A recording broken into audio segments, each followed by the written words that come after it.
இப்போ நீங்க பார்த்துட்டு இந்த நோட்ஸ் வந்து பாத்தீங்கன்னா உங்களுக்குரிய மாடல் கொஸ்டின் பேப்பர்ஸ் அதுக்கப்புறம் வந்து பார்த்தோம் அப்படின்னா பப்ளிக் எக்ஸாம் பேப்பர்ஸ் எல்லாமே வந்து சால்வ் பண்ணி உங்களுக்காக என்ன பாத்தீங்கன்னா இந்த நோட்ஸ்ல கொடுத்துருக்காங்க 12th மேக்ஸுக்காக. இந்த நோட்ஸோட விலை வந்து பாத்தீங்கன்னா ரொம்ப சொற்பமான விலை தான். இந்த நோட்ஸ் உங்களுக்கு வேணும் அப்படின்னா இந்த டிஸ்பிளேல தெரிய நம்பருக்கு உடனே நீங்க வாட்ஸ்அப் பண்ணுங்க. தேங்க்யூ.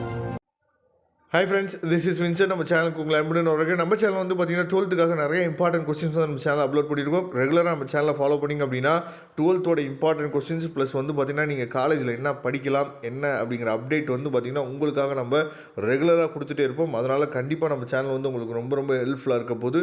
அதனால் ரெகுலராக நம்ம சேனலை ஃபாலோ பண்ணுங்கள். முக்கியமாக நம்ம சேனல்ஸ் வீடியோஸ் வந்து உங்களுக்கு பிடிச்சிருந்துச்சு அப்படின்னா உங்களோட ஃப்ரெண்ட்ஸ் வாட்ஸ்அப் குரூப் உங்களுக்கு ஸ்கூலில் இருக்கலாம், இல்லை வந்து மேபி நீங்கள் வந்து வேறு பக்கம் வாட்ஸ்அப் குரூப் வச்சுக்கலாம். அதில் கூட நீங்கள் ஷேர் பண்ணுங்கள். ஏன்னா உங்களோட மோட்டிவேஷன் தான் நமக்கு இன்னமும் உங்களுக்கு வீடியோஸ் கொடுக்குறதுக்கு என்னன்னு பார்த்தீங்கன்னா அது மிகப்பெரிய ஒரு வாய்ப்பாக இருக்கும். சரியா?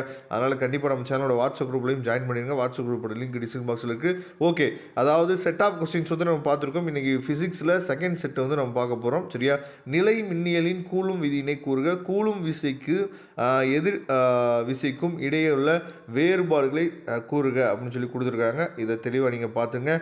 ஏற்கனவே நம்ம சொல்லியிருக்கோம் டிஃப்ரென்ஷியேட் அப்படிங்கிற கொஸ்டின் வந்துச்சு அப்படின்னாவே கண்டிப்பாக எழுதுங்க. அதில் மார்க் வந்து குறையாமல் நமக்கு ஃபுல் மார்க் கிடைக்கிறதுக்கு வாய்ப்புகள் வந்து அதிகமாக இருக்குது. ஒளியின் வேகத்தடை, அதாவது ஒளியின் வேகத்தை கண்டறியும் ஃபியூஸ் முறையை விவரிக்கவும் சொல்லி கொடுத்துருக்காங்க. சரியா? அதுக்கப்புறம் சைக்ளோட்ரான் இயங்கும் முறையை விரிவாக விளக்கவும். Discuss the working of cyclotron in details. சரியா? ஒற்றை பிளவினால் ஏற்படும் விளிம்பு விளைவினை விவரித்து எண்ணாவது சிறுமத்திற்கான நிபந்தனையை பெறுக. Discuss the differentiate at the signal slide and obtain the condition for the nth minimum. சரியா? ரொம்ப ரொம்ப முக்கியமான கொஸ்டின். அதுக்கப்புறம் தொடர் ஆர்எல்சி சுற்றில் செலுத்தப்பட்ட மின்னழுத்த வேறுபாடு மற்றும் மின்னோட்டம் இடையே உள்ள கட்டக்கோணத்திற்கான சமன்பாட்டை தருவிக்கவும். Derive the expression for the phase angle between the applied voltage and current in a series RLC circuit. சரியா? அது தெளிவாக பார்த்துங்க. அதுக்கப்புறம் எலக்ட்ரானின் அலை இயல்பினை விவரிக்கும் டேவிஸ் அண்ட் ஜெஃபர். சரியா? சோதனை ரொம்ப ரொம்ப முக்கியமான கொஸ்டின். உங்களை நல்லாவே தெரிஞ்சிருக்கும்.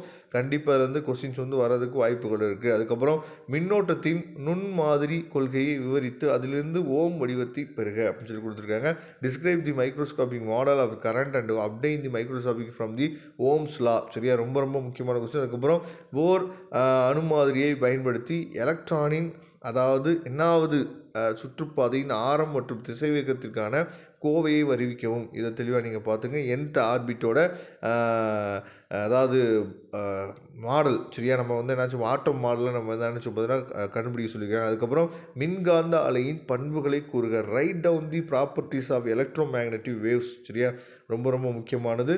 அதுக்கப்புறம் ஊடகம் ஒன்றின் ஒப்புமை காந்த உட்புகுத்திறன். சரியா? 2.5 மற்றும் ஒப்புமை மின்விடுதிறன் 2.25 எனில் அவ்வூடகத்திற்கான ஒளிவிலகல் எண்ணை காண்க அப்படின்னு சொல்லி கொடுத்துருக்காங்க. சரியா?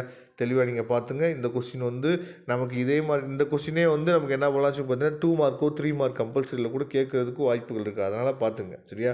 அதுக்கப்புறம் தெளிவான மின் சுற்றுப்பாடத்துடன் டிரான்சிஸ்டர் பெருக்கியாக செயல்படுவதை விவரிக்கவும். டிரான்சிஸ்டர் ஒரு பெருக்கியாக செயல்படுவது வரைக்கும் உள்ளீடு மற்றும் வெளியீடு அலை வடிவங்களை வரைக. Describe the function of the transistor as a amplifier with a neat circuit diagram. sketch the input and output waveform. சரியா? இந்த மாதிரி டயக்ராம் கேட்டாங்க அப்படின்னா தயவு செய்து டயக்ராம் ட்ரா பண்ணுங்க. ஏன்னா ஏற்கனவே நம்ம ஆன்சர் கீ பார்த்துருக்கோம். அந்த ஆன்சர் கீழே டயக்ராமுக்கு என்ன பண்ணுறாங்கன்னா 1 மார்க் கொடுக்குறாங்க அப்படிங்கிறது உங்களுக்கு நல்லாவே தெரியும். சரியா? அதனால் கண்டிப்பாக நம்ம சேனலை ரெகுலராக நீங்கள் ஃபாலோ பண்ணுங்கள்.